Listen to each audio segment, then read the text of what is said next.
Open Bible, Book 4, Chapter 13, verses 10 and 11. At the height of conflict, a tragedy, maybe a volcano that leaves great devastation, bringing end to the conflict. Verses 12 and 13 talks of the remnants being held together by priests, and this is the part I wanted to talk about. SOF 13:10. Men did to men what their natures inclined them to do, but they also ravaged women and children. The evil grew in greatness until the land could no longer contain it, and had to be purged clean.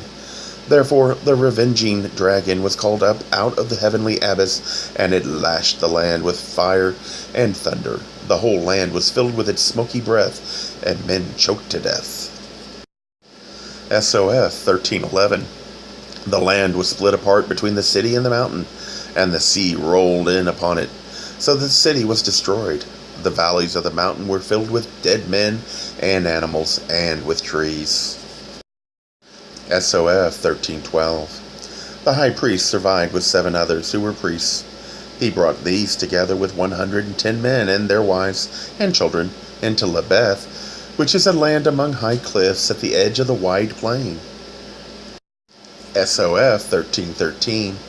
Here the priests sought to preserve their wisdom and knowledge and pass it on to the children, but it became distorted and misunderstood. They did not understand the radiating power from the bodies of the dead which could guide the living. Even we do not understand these things clearly. Not easy with such raw emotion to point out God is the God of souls and has little concern for the material world. Even today, we hear leaders insist they have the answers, they are in control. Too many can't see beyond their senses with death all around, pain and suffering from survivors. The last they want to hear is truth. They need certainty to make sense of devastation on such a massive scale. I get it. It's a flaw in humanity, and it's something leaders exploit, and all too often, leaders lacking wisdom to maintain that illusion leads to even worse tragedies.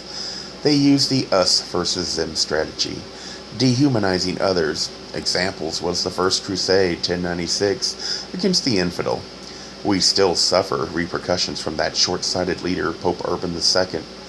Then we have a more recent attempt in World War II, the Holocaust. Both examples saw damaged people desperate for hope and certainty, gave up free will, and blindly followed leaders that appeared certain of what was the real problem. That you can have certainty, but you have to suspend your free will and accept, even if it makes no sense, the leader is right, and all will be proven in the end, if only we have faith. Thank God not all of us are willing to embrace the falsehood.